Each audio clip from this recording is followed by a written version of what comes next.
Hey there, subscribe to my channel, and also press this bell icon so you never miss any new updates, cause whenever we upload new video you will get a notification on your phone. Part 1.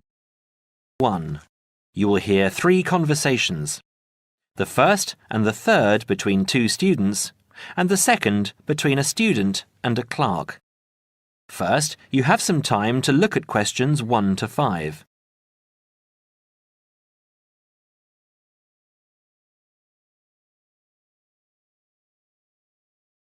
Now we shall begin.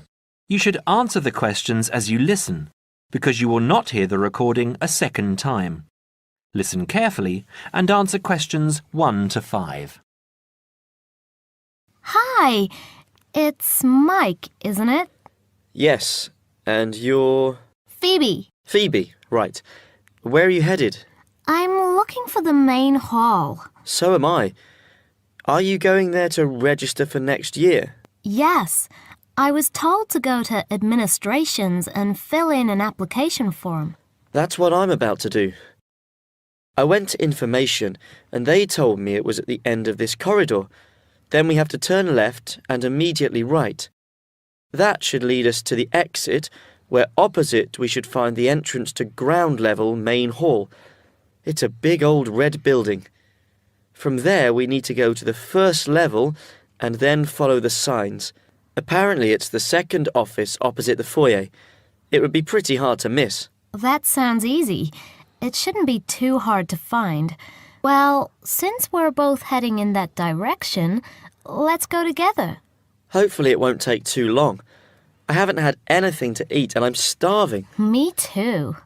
Well, how about I go to the canteen and get us something while you make your way to the main hall? I'm sure there's going to be quite a wait. There always is. I can meet you there. Sounds like a good plan. What do you want me to get you? How about a chicken and salad roll and a drink? Okay. What if they don't have a chicken and salad roll? Anything similar, like ham and salad, or just plain salad and cheese. Oh, and don't forget the drink. I feel so dehydrated. No problem. What type of drink? I don't know. How about a Coke? No, nothing like that. Something healthier. An orange juice? They're usually full of sugar unless you get it freshly squeezed. Water? Yes, that's perfect. Here, take 2 pounds. That should cover it. If it's more, I'll give it to you when you get back. I only have a 20, and you know that they get cranky if you give them large notes. Okay. See you in 5 minutes. Before you hear the rest of the conversation, you have some time to look at questions 6 to 10.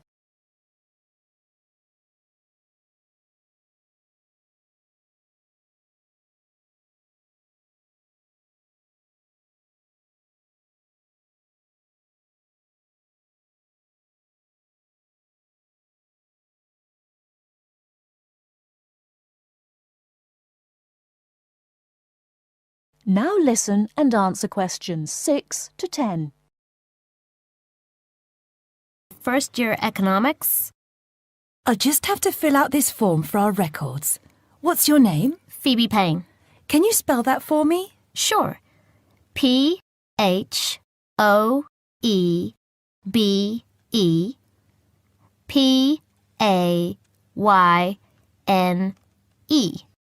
Your address? 6 Wainwright Avenue. That's W-A-I-N-R-I-G-H-T,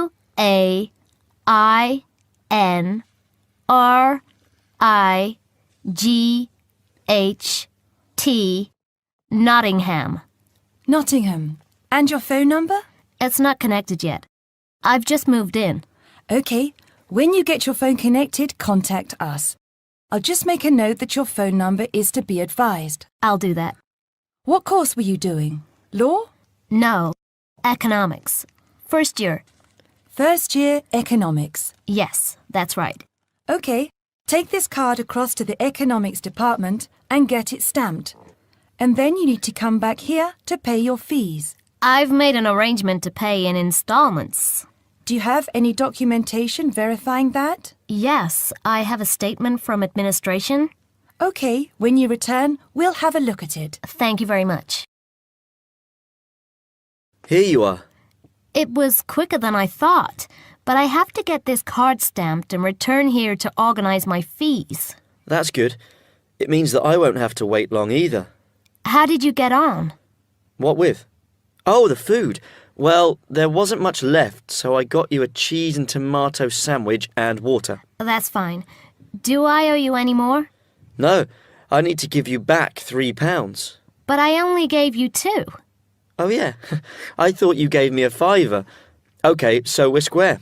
So what do I have to do? Go to the desk and give your personal details. Then they'll give you a card that you need to take to your faculty. What's your major? Environmental science. Okay, so you'll have to take the card to the environmental science faculty and get the card stamped, return to administration in the main hall, and organize your fees. And that's it? Yes, that means you're registered.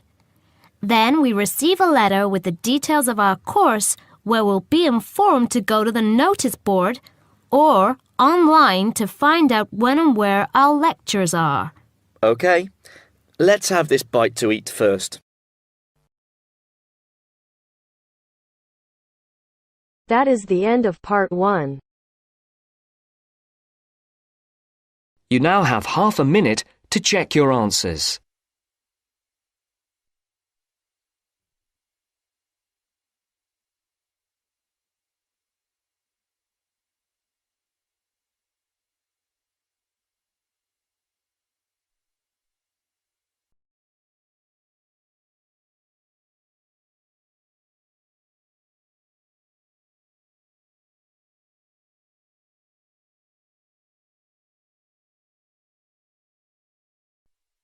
Now turns to part 2.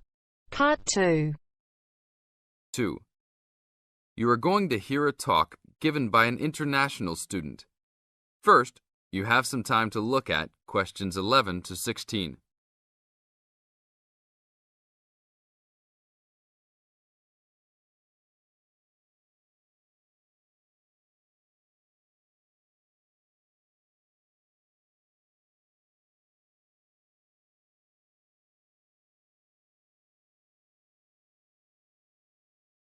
Now listen to the tape and answer the questions. As an international student coming from Sierra Leone, it gives me great honor to give these opening remarks and welcome you all to Ashesi University, where excellence is the code. I believe I speak on behalf of my fellow colleagues when I say we feel that we are the most fortunate and privileged university students in Ghana. You may ask, what is the basis of such a conclusion? And I will simply say to you, in which other tertiary institution in Ghana do you find the same level of IT infrastructure and facilities available to students? Where also do you find such a low ratio of students to lecturers and computers? In which other educational institution do you find 55% of students on some sort of financial aid, who in addition enjoy services and benefits such as job placement after graduation, on-campus employment that pays above the minimum wage, a supply of textbooks, and access to online databases? Ladies and gentlemen, there is no other institution of higher education in Ghana today that matches the learning environment and the quality of instruction at Ashesi. I could continue listing reasons why we students feel this way, but I only have 5 minutes for this speech. Believe me, I could go on for hours. At Ashesi, everyone is considered a leader and is treated special. Ashesi equips us with the necessary determination, strength, and belief in ourselves to be able to achieve our goals. We are being taught to think outside the box and to question and challenge our assumptions about the world we live in. This, ladies and gentlemen, is one of the benefits of a liberal arts education, which seeks to broaden our intellectual capacity.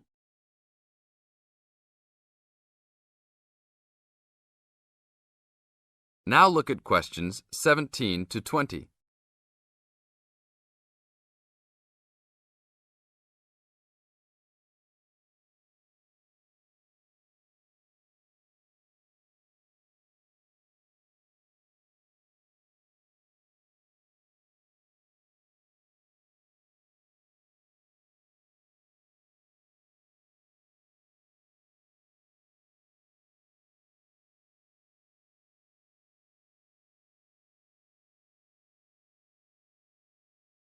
As the talk continues, answer questions 17 to 20. At Ashisi, we are also exposed to real-life situations and learn how to deal with them through a practical and vigorous academic program, as well as various seminars in which prominent leaders in their professions are invited as guests to interact and share their knowledge and experiences. Some people, even some of you in this audience, may believe that tuition at Ashisi is too high, but I say to you that the students here are unanimous in saying it is worth it. Not because we all come from well-to-do families, but because when it comes to one's education, you need to aim at getting the best from the right place.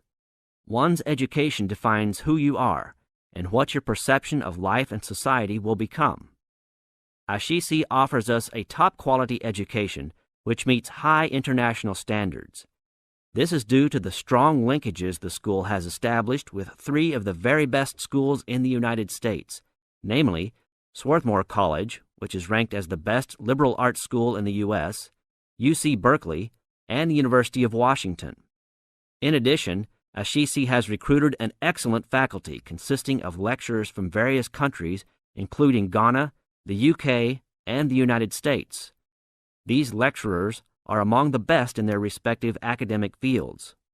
I believe this is the school's greatest asset, a strong and knowledgeable team dedicated to achieving successful results from their students and who also love their job. I would like to end with a personal message.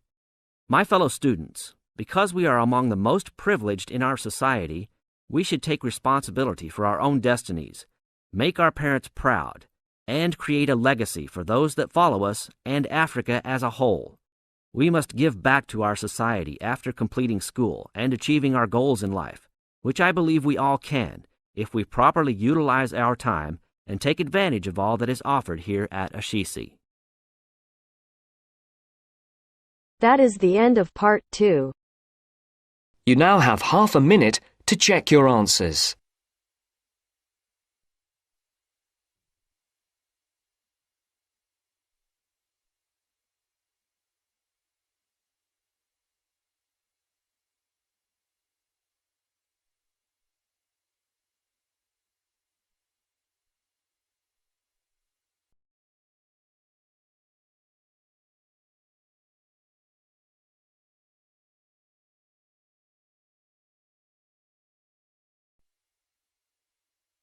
Now turns to part 3. Part 3. You'll hear a discussion between two students and their teacher on a planned charity event. First, you have some time to look at questions 21 to 25.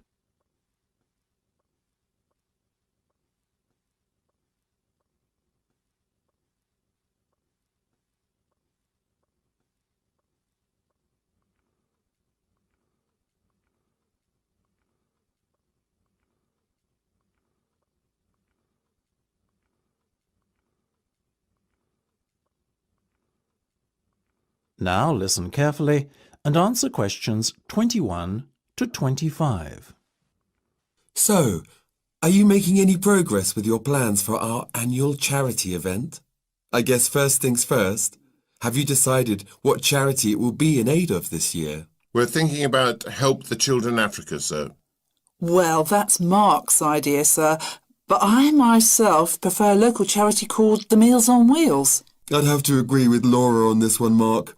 After all, we're supposed to be giving back to the local community, and although helping African children is a very worthy cause, it's a little outside our remit. That settles it, I guess.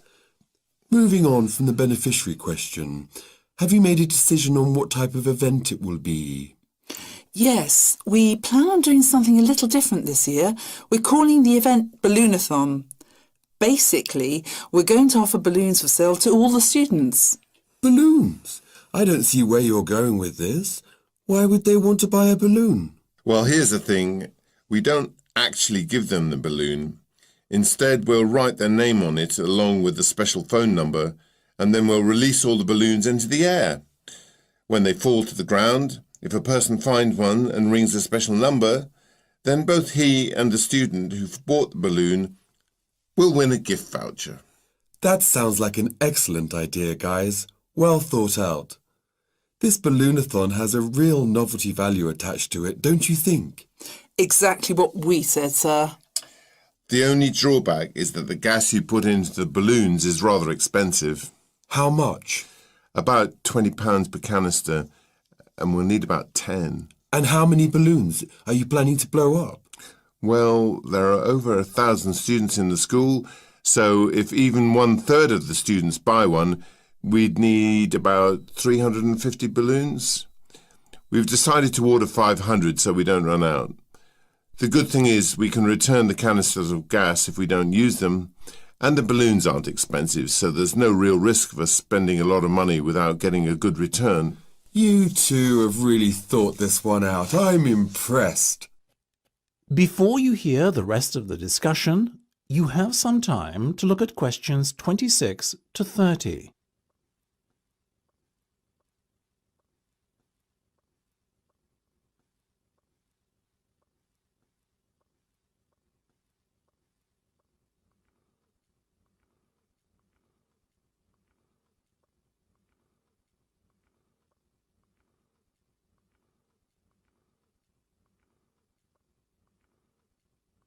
Now listen and answer questions 26 to 30.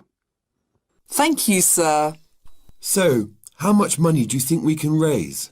Well, each balloon costs about 1p, and when it's filled with gas, it's going to cost us about 50 pence. We reckon that if we sell our balloons at a price of £1.50 and we sell all 500 of them, we'll end up making a profit of £1 per balloon. So that's £500 in total. That's fantastic. And it gets better, sir. We've secured a sponsor for our event who's going to give us £1,000. How did you find a sponsor? The balloon company we approached about buying the balloons asked us if we'd be interested in letting them sponsor us too. What's in it for them? They're going to print their logo on every balloon. I think you've done a good deal there. Thank you, sir. So, do we have your approval to confirm our order? Absolutely. But you know, I think we can sell more balloons if we set our minds to it. So why not order double the amount? 1,000 instead of 500. We're going to need more than 10 canisters of gas then. Double the amount, presumably? Correct. OK, let's go for it. Let's make this year's charity event our most successful ever. That is the end of part 3. You now have half a minute to check your answers.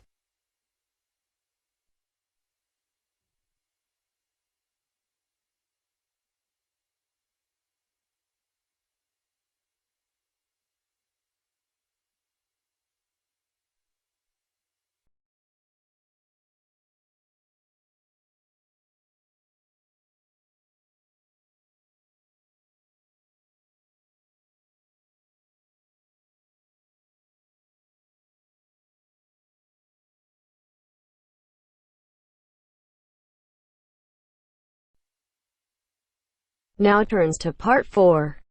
Part 4. You are going to hear a lecturer giving a talk on a type of fundraising for business called crowdfunding. First, you have some time to look at questions 31 to 40.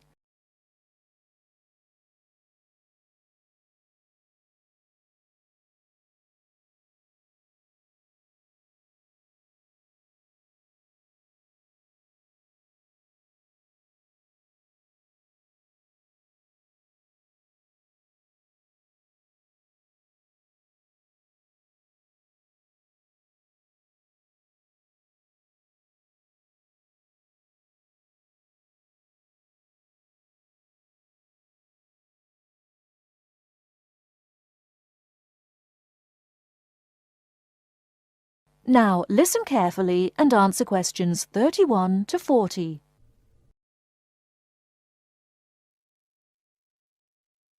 Good morning, everyone.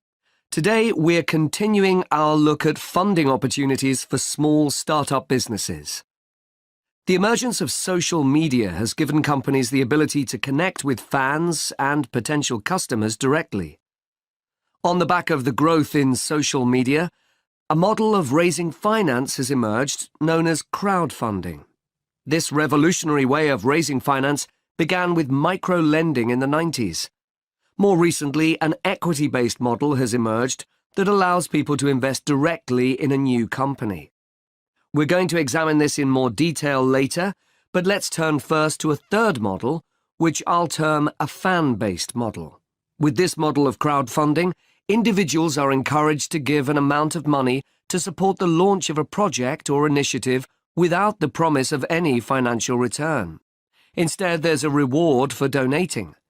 This contrasts with the micro-lending model, which would require a return on investment, and the equity-based scheme, which may offer shares. Crowdfunding portals or websites allow the business concerned to present the initiative along with the financial target required. There's a fixed time limit for fundraising, and if the target amount is reached, all donations are paid to the company or individual. Whether it's an author planning to write a new book, an independent film company looking to make a new film, or a technology company with an idea for an app, the person or company needing funding would turn to its fan base for support. This is managed through one of the many crowdfunding online portals that have emerged. Of course, a fan or supporter of a particular initiative is likely to give money anyway. But donation-based crowdfunding will often make donating even more attractive by offering a rewards-based incentive scheme. Let's take a film company, for example, that needs funding for a new film. For a small set donation, the donor might be offered a free ticket to the premiere or a DVD of the film. A larger set donation might be rewarded by the chance to attend a launch event when the film goes live. Those people who make bigger donations could even be offered the chance to meet the cast of the film, whilst the highest level donation could see the person's name mentioned in the film credits. For companies that already have a significant fan base, crowdfunding offers a fantastic opportunity to raise money quickly from a large number of people, each of whom donates just a small amount of money. Compare this to the time and effort that would be needed to sell your idea to investors or your bank manager, particularly in an age when raising finance can be difficult. The company may also have links with partner companies or organizations that run fundraising events. In this case, you can significantly increase participation by working with these organizations to promote your crowdfunding project. Another significant advantage is that you can reach out to your fan base for feedback on the project while it's being developed, thus making the final product more appealing. Crowdfunding enables you to raise awareness of the product at an early stage, thus increasing the potential for sales. With so many people behind you, it can also act as a great incentive to get the best possible product out on time and on budget. However, there are disadvantages to bear in mind. The model can be described as all or nothing. If you don't reach the monetary target required in the agreed time, all promises of donations are cancelled and no money is paid, leaving you back at square one. Should this happen, or still worse, you receive the funding but are unable to come up with the product, not only will your fans end up disappointed, but the portal will record the fact that you failed to reach your target, or that the initiative failed. Fulfilling all the pledges that you've made to people can also be very time-consuming. For example, remembering to send out copies of books or free cinema tickets can sometimes be forgotten in the excitement and frenzy of launching your product. People sometimes forget to factor in the cost of rewards when calculating profit margins. But these can be significant. And finally, if you have a small fan base, for example, you're a new company or have a small social media footprint, raising awareness of your initiative will be challenging. These drawbacks aside, donation-based crowdfunding is a wonderful opportunity for individuals or small startups to raise funds for that exciting new project, whilst reaching out and connecting to the people who are most likely to support and promote your work for you. That is the end of part 4. You now have half a minute To check your answers,